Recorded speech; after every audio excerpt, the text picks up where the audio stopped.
Hello everyone, good morning. कैसे हैं आप सभी लोग। आज हम डिस्कस करने वाले हैं 15 फेब के करेंट अफेयर्स। देखिएगा होता क्या है कि एक दिन में न्यूज़ काफ़ी सारी हो जाती है ना। और मैं एक ही सेशन में सारी न्यूज़ को कई बार कवर नहीं कर पाती हूँ।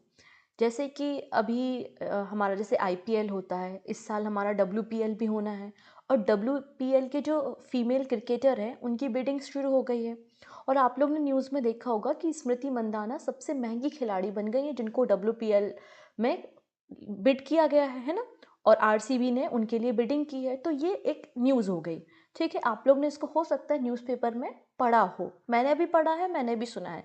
लेकिन आज के हमारे करंट सेशन में वो न्यूज़ आपको नहीं मिलेगी, वो आपको कल के करंट सेशन में मिल जाएगी। रीज़न इज़ दैट क्योंकि आज मैंने जब न्यूज़ बनाई तो ऑलरेडी बहुत सारी न्यूज़ हो गई थी, तो मैंने सोचा यार अब क्या किया जाए, अब इनको कल शिफ्ट कर दिया जाए। क्योंकि आपका जब पेपर होता है तो उसमें ये नहीं पूछा जाता ना कि 15 फरवरी के करंट अफेयर्स में क्या था या 16 फरवरी के करंट अफेयर्स में क्या था।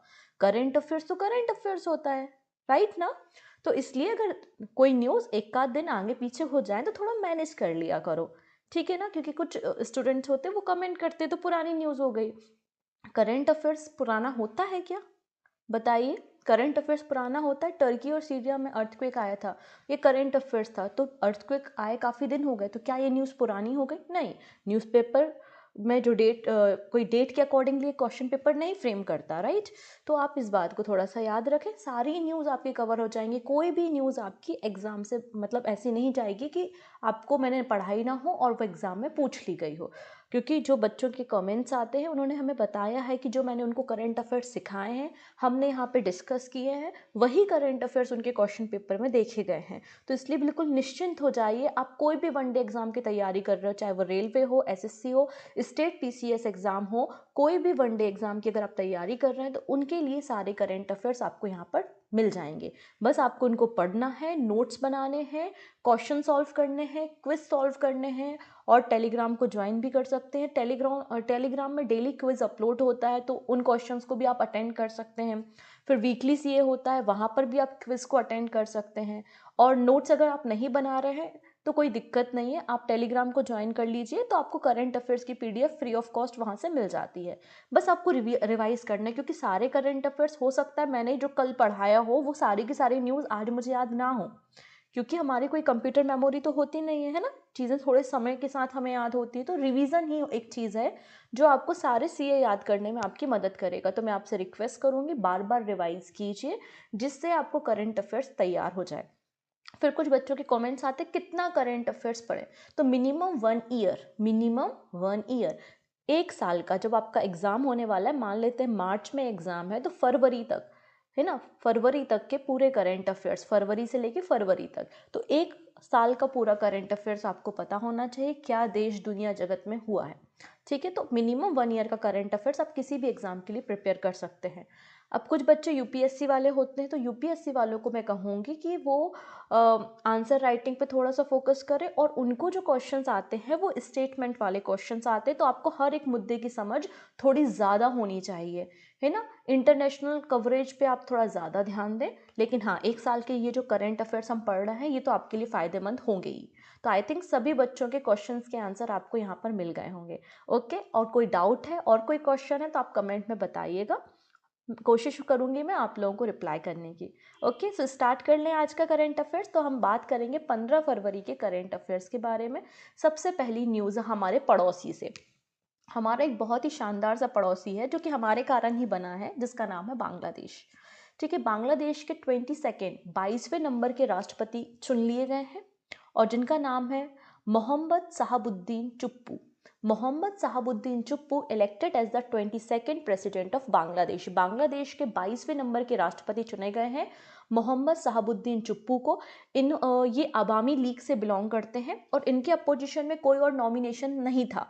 जब कोई नॉमिनेशन है नहीं, एक ही कैंडिडेट है किसी पोजीशन के लिए, तो उसी कैंडिडेट को तो चुना जाएगा। तो इनका भी कोई भी नॉमिनेट इनके अलावा और किसी ने नॉमिनेट किया ही नहीं था प्रेसिडेंट के पद के लिए।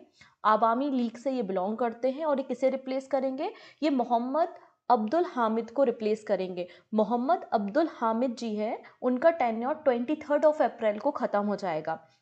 अब इंटरेस्टिंग बात मैं आपको बताती हूँ, मोहम्मद अब्दुल हामिद जो है वो लॉन्गेस्ट सर्विंग प्रेसिडेंट है बांग्लादेश के। बांग्लादेश का कॉन्स्टिट्यूशन कहता है, जैसे कि हमारे देश का जो संविधान है उसमें कोई भी व्यक्ति कितने बार भी भारत का राष्ट्रपति बन सकता है ना, ऐसे हमारा संविधान का कहना है। वैसे बांग्लादेश का जो कॉन्स्टिट्यूशन है उसमें लिखा है कोई भी व्यक्ति 2 टर्म से ज़्यादा वहाँ पे प्रेसिडेंट नहीं हो सकता।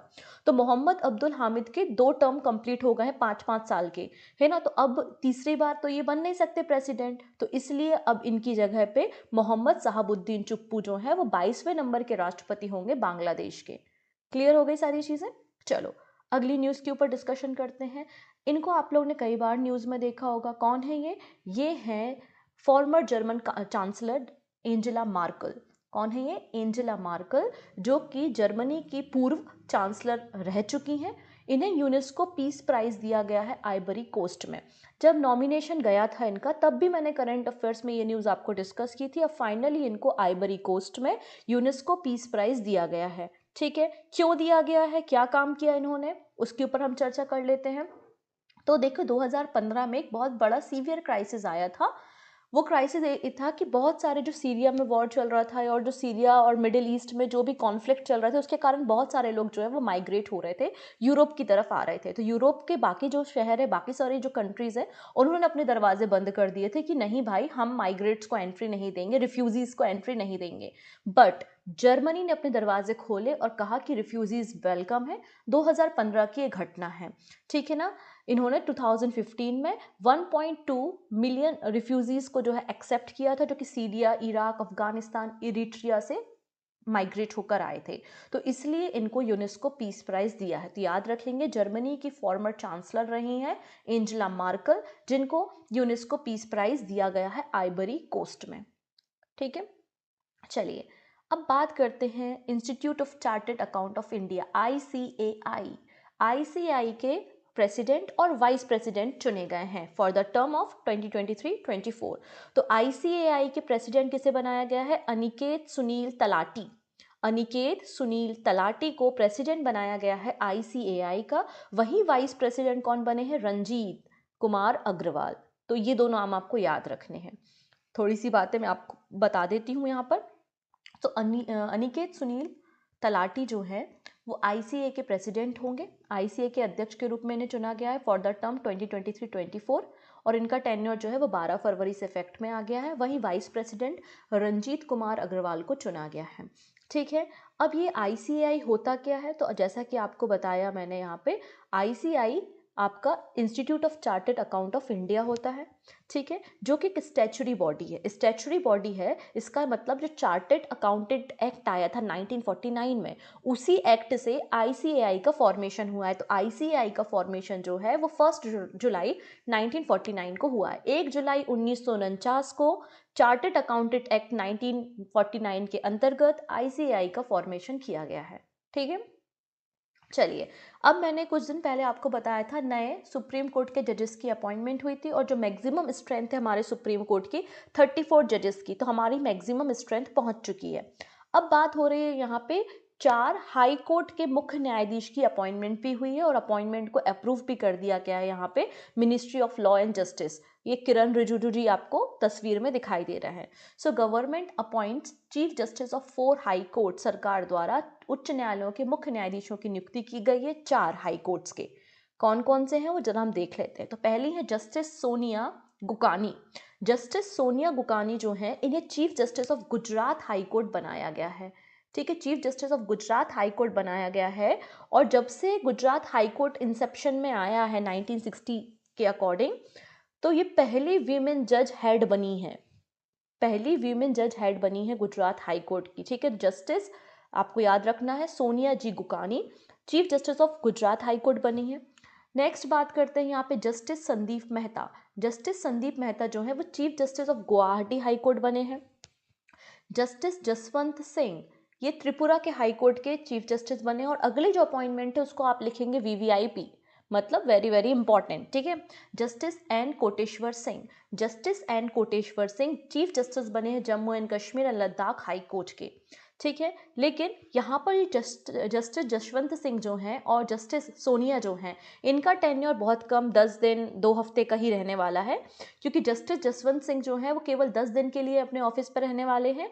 वहीं सोनिया गुकानी जो कि chief justice of Gujarat high court बनी है, ये 2 हफ्ते के लिए अपने पद पर रहने वाली है, क्योंकि आपको पता है कि हमारे देश में कुछ नियम कानून होते हैं। हाई कोर्ट के जज होने के लिए आपकी जो मैक्सिमम एज होती है वो 62 ईयर्स की होनी चाहिए। तो दोनों जो है वो 62 ईयर्स के हो जाएंगे इसी महीने, इसलिए इनका टेन्योर काफ़ी कम कम समय का है। तो ये 4 अपॉइंटमेंट्स है जो आपको बिल्कुल अपने याद रखनी है। चलिए अगली बात कर लेते हैं। Saudi Arabia to send its first female astronaut to space this year. Saudi Arab इस साल अपनी पहली अंतरिक्ष यात्री, महिला अंतरिक्ष यात्री को अंतरिक्ष में भेजेगा। जैसा कि आप लोगों ने सऊदी अरेबिया के बारे में बहुत सुना होगा कि बहुत ही कंजर्वेटिव नेशन है ना, एक बहुत कंजर्वेटिव इमेज के साथ वो आगे ग्रो हो रहा है। आप लोगों ने सुना भी होगा, देखा भी होगा किस तरीके से कानून वहाँ पर व्यवस्थाएं हैं। तो सऊदी अरेबिया पहली फीमेल एस्ट्रोनॉट को जो है वो स्पेस में भेजने वाला है, जिसका नाम क्या है, जिनका नाम है रायना बरनावी। रायना बरनावी, ठीक है। इन्हें इंटरनेशनल स्पेस स्टेशन में भेजा जाएगा 10 डेज के लिए, ठीक है। 10 डेज के लिए इन्हें भेजा जाएगा और space x dragon space craft की मदद से इन्हें भेजा जाएगा। स्पेस एक्स फाल्कन 9 रॉकेट इनको लेकर जाएगा, कहाँ से, Kennedy space centre Florida America से, ठीक है। बेसिकली यहाँ पर अमेरिका का एक privately funded space infrastructure development private space company exome space के अंतर्गत ये मिशन है। तो यहाँ पर अगर मैं आपको बता दूं कि एक्सोम स्पेस के द्वारा जो पहला private astronaut mission international space station पे अप्रैल 2022 में भेजा गया था, जिसमें 17 दिनों तक जो ऑर्बिट में प्राइवेट एस्ट्रोनॉट ने घूमा था। वहीं अगर बात करते हैं, यूएई पहली अरब कंट्री बनी थी जिसने सिटीजन को स्पेस में भेजने का काम किया था। अरब नेशंस के बारे में बात कर रहे हूँ, ठीक है। अगर सऊदी अरेबिया के बारे में बात करें, रियाद यहाँ की कैपिटल है, रियाल यहाँ की करेंसी है और ऑफिशियल लैंग्वेज अरेबिक बोलते हैं। अच्छा, अब इनको तो सब लोग जानते होंगे, देखा होगा, जो स्पेशली जो क्रिकेट लवर हैं उन्होंने तो देखा ही होगा इनको। ये है ion Morgan, farmer England captain ion Morgan retired from all form of the cricket. अच्छा, आप लोग ने सुना होगा कि 2022 में मैंने इनके बारे में आपको बताया था कि इन्होंने इंटरनेशनल क्रिकेट से रिटायरमेंट अनाउंस किया था, लेकिन अब इन्होंने जितने भी फॉर्मेट हैं, T20 है, ODI है, टेस्ट मैच है, सारे के सारे फॉर्मेट से इन्होंने रिटायरमेंट घोषित कर दिया है। Farmer England captain ion Morgan announce his retirement from all form of the cricket, ठीक है। इन्होंने अभी जो ODI वर्ल्ड कप खेला गया था 2019 में, तो उन्होंने इंग्लैंड को ये ODI वर्ल्ड कप भी दिलवाया था, विजेता रहे थे। इनका जो पहला ODI डेब्यू था वो इंग्लैंड में था 2009 में, जब वो केवल 16 साल के थे। नेक्स्ट बात करते हैं। अच्छा, इनको देखा होगा आप लोगों ने, नहीं देखा, ऐसे कैसे नहीं देखा। अभी 26 जनवरी को हमारी परेड हुई थी, 26 जनवरी को रिपब्लिक डे के दिन हमारे चीफ गेस्ट थे ये। बिल्कुल आप लोग ने सही समझा, ये है president of Egypt Abdel Fattah al Sisi, ठीक है। ये आपको दिखाई दे रहा है और यहाँ पर 2 इंडियन आपको दिखाई दे रहे हैं स्टूडेंट। ये दोनों स्टूडेंट IIT इंदौर के स्टूडेंट हैं। कहाँ के हैं? IIT इंदौर के। तो इन्हें कुछ अवार्ड दिया जा रहा है, इसी पे हमें चर्चा करनी है। तो इजिप्ट के प्रेसिडेंट के द्वारा IIT इंदौर के छात्रों को ग्लोबल बेस्ट MGOB अवार्ड प्रदान किया गया। Global best MGOB award IIT Indore के 2 स्टूडेंट को इजिप्ट के राष्ट्रपति के द्वारा दिया गया, ठीक है ना। अभी आप लोगों को पता है ना, वर्ल्ड गवर्नमेंट समिट हो रही है दुबई में, मैंने कल आपको डिस्कस किया था। तो उसी वर्ल्ड गवर्नमेंट समिट में ये दोनों स्टूडेंट को यहाँ पर अवार्ड दिया गया है। इनका नाम है नियति तोतला और ये है नील कल्पेश कुमार पारिक। IIT इंदौर में पढ़ाई करने वाले स्टूडेंट हैं और इन्होंने ब्लॉक बिल एप्लीकेशन को डिज़ाइन किया। उसी ब्लॉक बिल एप्लीकेशन के कारण इन्हें यहाँ पर ग्लोबल बेस्ट MGOB अवार्ड दिया गया। अब ये ब्लॉक बिल ऐप क्या होता है? तो आप लोगों ने कभी ना कभी किसी दुकान में जाके, शॉपिंग मॉल में जाके, स्टोर में जाके शॉपिंग किया होगा। शॉपिंग करते तो उनके पास एक मशीन होती है जिसमें वो एंट्री करते और एक लंबा सा बिल आता है ना, पर्ची कट के आती है। तो उसमें क्या होता है, एक तो वो पेपर आ रहा है और वो पेपर में जो केमिकल यूज़ किया गया है जिसके कारण उस पेपर को रिसाइकलिंग भी नहीं हो रही है। तो ये बड़ी बड़ी समस्या है। उसी समस्या को सॉल्व करने के लिए ब्लॉक बिल एप्लीकेशन को इन्होंने डिज़ाइन किया था। तो ब्लॉक बिल जो है वो blockchain based receipt generation app है। ब्लॉकचेन बेस्ड एक रिसिप्ट जनरेशन ऐप है। कोई भी यूज़र ट्रांजेक्शन करता है डिजिटली, इस रिसिप्ट को वो जनरेट करता है। जिससे कई सारी प्रॉब्लम सॉल्व होती हैं। सबसे पहली जो प्रॉब्लम है वो पेपर की प्रॉब्लम है, फिर प्रिंटिंग जो रिसिप्ट होती है उसको रिसाइकल करना डिफ़िकल्ट होता है, तो इन प्रॉब्लम को ये सॉल्व करता है। तो इसी ब्लॉक बिल एप्लीकेशन के कारण इनको बेस्ट MGOB अवार्ड दिया है। और किसने दिया है? इजिप्ट के राष्ट्रपति के द्वारा इनको अवार्ड दिया गया है। ठीक है। अब MGOB अवार्ड और GOB टेक अवार्ड, ये दोनों अवार्ड जो है वो वर्ल्ड गवर्नमेंट समिट में दिए जाते हैं एनुअली, हर साल। और हर साल वर्ल्ड गवर्नमेंट समिट का आयोजन कहाँ होता है? दुबई में होता है। ठीक है। इस साल भी 13 से लेकर 15 फेब 2023 में इसका आयोजन किया जा रहा है, जिसके लिए थीम है यहाँ पे शेपिंग फ्यूचर गवर्नमेंट। ठीक है, ये इसकी थीम है। अब ये जो अवार्ड्स होते हैं ये किसी भी स्टूडेंट को, researcher, institute, organisation, private sector company, startup, किसी को भी दिया जाता है जो कि इनोवेटिव डेवलपमेंट करता है और नई टेक्नोलॉजी बनाता है जो हमारी एग्जिस्टिंग प्रॉब्लम्स है उनको सॉल्व करने के लिए। डन। नेक्स्ट चलिए, ये हैं पेंटर जिनका नाम है ललिता लाजमी। इनका निधन हो गया है। इनको आप लोगों ने वो तारे ज़मीं पे मूवी आई थी आमिर खान की, उस मूवी में एक आर्ट टीचर के रूप में इनको आपने देखा होगा। एक बहुत ही शानदार पेंटर हैं और गुरु दत्त की सिस्टर हैं। तो ललिता लाजमी जी का निधन हो गया है। इनका जन्म 1932 में कोलकाता में हुआ था। पेंटर होने के साथ साथ एक क्लासिकल डांसर भी हैं। ठीक है। नेक्स्ट बात करते हैं खनन पहरी एप्लीकेशन के बारे में। Khanan Prahari mobile app to curb illegal mining launched. अवैध खनन पर अंकुश लगाने के लिए खनन पहरी एप्लीकेशन को लॉन्च किया गया है।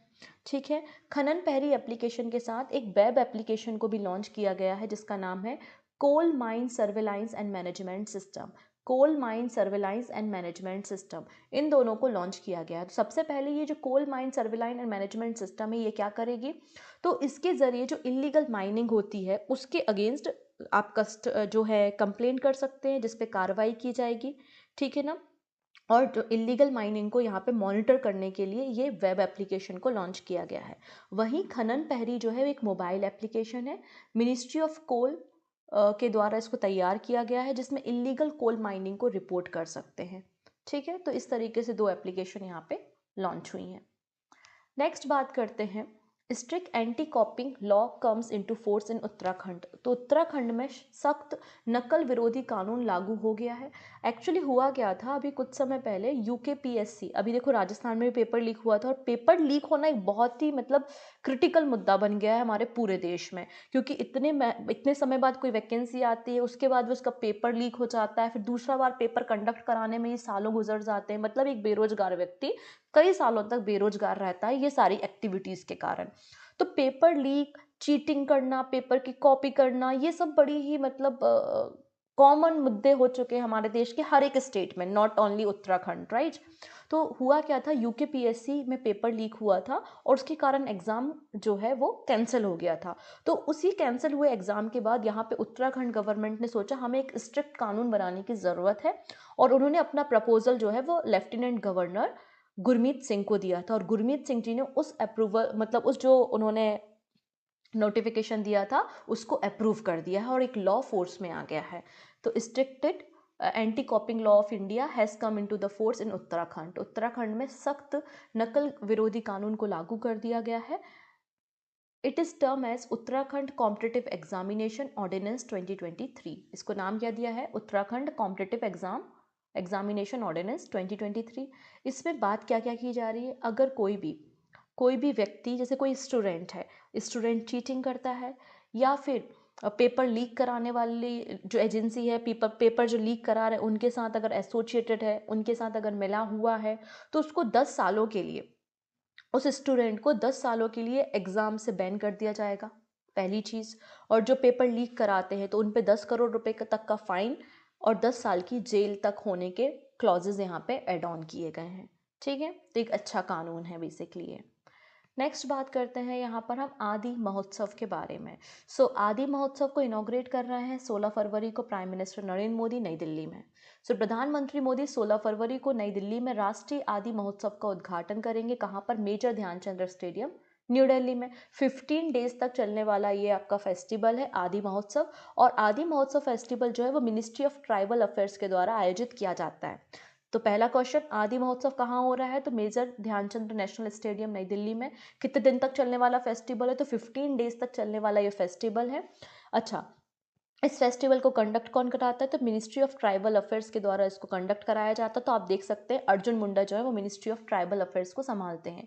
अब यहाँ पे जो आदि महोत्सव है, आदि महोत्सव का थीम क्या है? तो थीम है a celebration of the spirit of tribal craft culture cuisine and commerce. तो यहाँ पे आपने देखा होगा ना कि ट्राइबल के क्राफ्ट, उनके कल्चर, उनके क्विजीन को बढ़ावा देना बेसिकली इस आदि महोत्सव का उद्देश्य होता है। आदि महोत्सव के बारे में थोड़ी सी जानकारी और हम ले लेते हैं। आदि महोत्सव की शुरुआत जो है वो 2017 में की गई थी।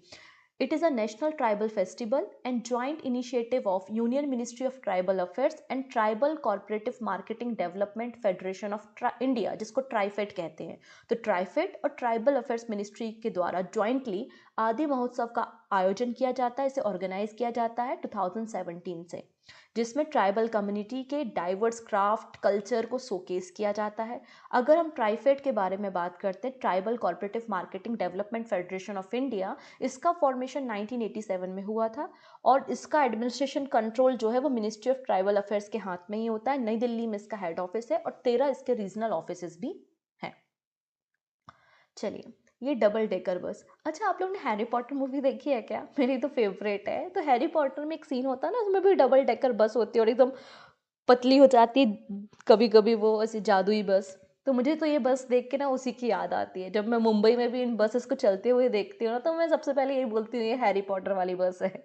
चलिए, तो इंडिया की पहली electrical AC double decker bus को इनॉग्रेट किया गया है मुंबई में। तो एक तो इलेक्ट्रिकल भी है, एसी भी है और डबल डेकर बस भी है। तो बृहद Mumbai electric supply and transport undertaking के द्वारा कंट्री की पहली electric air condition double decker bus को शुरुआत की गई है मुंबई में। ठीक है, ये बेस्ट की बसेस कहलाती हैं। इनको कुर्ला बस और बांद्रा कुर्ला कॉम्प्लेक्स में ये चलेंगे, जिसमें सीसीटीवी कैमराज होंगे, ऑटोमेटिक डोर होंगे जो 80 मिनट में चार्ज हो जाएंगे। ठीक है, और साथ ही साथ यहाँ पर at present transport department has 45 electric AC buses of various sizes और 100 से ज़्यादा और इंडक्ट करने की तैयारी यहाँ पे चल रही है। नेक्स्ट बात करते हैं, president of India inaugurate the second India rice congress at Cuttack. अच्छा, आप लोगों को पता होगा ना कि नेशनल राइस रिसर्च इंस्टीट्यूट कहाँ पर है? कटक में है। और कटक कहाँ है? उड़ीसा में है। तो मुझे कमेंट करके बताओ, ये जो कटक है ये किस नदी के किनारे है? कटक जो है वो किस नदी के किनारे है? इस प्रश्न का आंसर आप हमें कमेंट करके दोगे। ओके है। सो प्रेसिडेंट ऑफ इंडिया मतलब राष्ट्रपति हमारी जो है द्रौपदी मुर्मू, उन्होंने सेकेंड एडिशन, कौन सा एडिशन? Second edition Indian rice congress का उद्घाटन किया है कटक में। ठीक है ना, कहाँ पर? ICAR national rice research institute Cuttack में। अब ये जो नेशनल राइस रिसर्च इंस्टीट्यूट जो है, ये इंडिया के फर्स्ट हाई प्रोटीन राइस को बनाने का काम, उनको डेवलप करने का काम करता है, जिसका नाम है CR धन 310। तो अगर मैंने क्वेश्चन पूछ लिया कि CR धन 310 क्या है, तो आप कहेंगे कि हाई प्रोटीन राइस की वैरायटी है और high zinc variety of rice भी नेशनल राइस रिसर्च इंस्टीट्यूट के द्वारा तैयार किया जाता है, जिसका नाम है CR धान 315। ठीक है, क्योंकि राइस को अपन धान भी बोलते हैं ना, आप लोग ने सुना होगा। अब राइस जो होती है वो खरीफ की क्रॉप होती है। राइस जो होती है वो कैसी फसल होती है? खरीफ की फसल होती है, जबकि गेहूं जो है वो आपकी रबी की फसल होती है। ठीक है, तो ये आज के हमारे करंट अफेयर्स थे। और भी न्यूज़ हैं वो हम कल डिस्कस करेंगे, तो फटाफट हम रिवाइज कर लेते हैं आज हमने जो भी डिस्कशन किया है। तो सबसे पहले तो मैंने बात की थी कि मोहम्मद साहबुद्दीन चप्पू को 22वें नंबर का राष्ट्रपति बनाया गया है बांग्लादेश का। फिर जर्मनी की former vice chancellor Angela Merkel को यूनेस्को पीस प्राइज दिया गया है आइवरी कोस्ट में। गवर्नमेंट के द्वारा 4 हाई कोर्ट के चीफ जस्टिस को अपॉइंट किया गया है। इसके अलावा अनिकेत सुनील तलाटी को ICAI का प्रेसिडेंट बनाया गया है 2023-24 के लिए। सऊदी अरेबिया पहली फीमेल एस्ट्रोनॉट को स्पेस में भेजने वाला है, इंटरनेशनल स्पेस स्टेशन में 10 दिन के लिए भेजेगा और स्पेस एक्स फाल्कन 9 रॉकेट के जरिए Kennedy space centre America Florida से। इसके अलावा farmer England captain ion Morgan ने सारे के सारे क्रिकेट के फॉर्मेट से संन्यास की घोषणा कर दी है, रिटायरमेंट अनाउंस कर दिया है। इजिप्ट के प्रेसिडेंट के द्वारा ग्लोबल बेस्ट MGOB अवार्ड जो है IIT इंदौर के 2 स्टूडेंट को दिया गया है। क्यों? क्योंकि इन्होंने ब्लॉक बिल एप्लीकेशन को डिज़ाइन किया था। नेक्स्ट है United Nation development United Nation development programme UNDP और ओशियन क्लीनअप के बीच में एमओयू साइन किया है, और दोनों मिलके जो है हमारे जो बीचेस हैं, हमारे जो ओशियंस हैं, उनसे प्लास्टिक को रिमूव करने का काम और पॉल्यूशन फ्री ओशियन बनाने का काम करेंगे। तो यूएनडीपी और ओशियन क्लीनअप के बीच में ये एमओयू साइन हुआ है। नोटेड पेंटर ललिता लाजमी जी का निधन हो गया है, कोलकाता से बिलोंग करते थे ये। Khanan Prahari mobile app to curb illegal mining launch. तो अवैध खनन पर अंकुश लगाने के लिए खनन पहरी मोबाइल एप्लीकेशन को भी लॉन्च किया गया है। नेक्स्ट, उत्तराखंड में सख्त नकल विरोधी कानून लागू हो गया है। प्राइम मिनिस्टर मोदी जी 16 फरवरी को नेशनल आदि महोत्सव को इनॉग्रेट करेंगे नई दिल्ली में, जो कि मिनिस्ट्री ऑफ ट्राइबल अफेयर्स और ट्राइफेड के द्वारा बनाया जाता है। 2017 से आदि महोत्सव का आयोजन किया जा रहा है। इंडिया की पहली electric AC double decker buses की शुरुआत हुई है मुंबई में। वहीं प्रेसिडेंट के द्वारा सेकेंड इंडियन राइस कांग्रेस का उद्घाटन किया गया है कटक में। तो ये बातें आज हमने डिस्कस की हैं। अब बात करते हैं कुछ रिवीजन क्वेश्चंस के बारे में। सो पहला क्वेश्चन है, union minister of culture has organised Rashtriya Sanskriti महोत्सव 2023 इन विच सिटी। तो राष्ट्रीय संस्कृति महोत्सव का आयोजन कहाँ पे किया जा रहा है? मुंबई में। Option D is the right answer. Which state government has recently implemented India strictest anti copying law in the state? तो Uttarakhand is the right answer, option D. Next है, which of the following union territory has organise the first national Lok Adalat of 2023? तो पहली लोक अदालत 2023 की कहाँ लगाई गई? जम्मू एंड कश्मीर में। Option c is the right answer. Raja Ram Mohan Roy national award excellence in journalism किसे दिया गया? तो डॉक्टर ए बी के प्रसाद को दिया गया। इस पे मैंने डिस्कशन किया था। Option D is the right answer. Union minister Anurag Thakur has flag of the formula E championship in which city? हालांकि ख़त्म हो गई है, रिजल्ट भी मैंने आपको बता दिए हैं। आप तो बस इतना बता दीजिए कि फॉर्मूला ई चैंपियनशिप का आयोजन कहाँ पे किया गया था? पहली बार इंडियन सिटी हैदराबाद में। ठीक है। इंडियन कैप्टन रोहित शर्मा पहले इंडियन कैप्टन बन गए जिन्होंने तीनों फॉर्मेट में सेंचुरी लगाई है। लेकिन ये ग्लोबली मतलब इंटरनेशनल किस नंबर के कैप्टन बन गए हैं जिन्होंने तीनों फॉर्मेट में सेंचुरी लगाई? तो आंसर हो जाएगा 4। तो इंडिया के हिसाब से फर्स्ट पे है और इंटरनेशनल लेवल पे चौथे नंबर पे है। This is question of the day. अभी प्रेजेंट में हमारे देश में कितनी Vande Bharat express train run हो रही हैं? ठीक है। तो 2 क्वेश्चन पूछे, कटक किस नदी के किनारे है और प्रेजेंट में हमारे देश में कितनी Vande Bharat express train run हो रही हैं। दोनों प्रश्नों का आंसर आप कमेंट में देना, सही आंसर भी मैं आपको वहीं पे दे दूंगी। तो मिलते हैं नेक्स्ट सेशन में, तब तक अपना ध्यान रखिएगा। Take care and bye bye.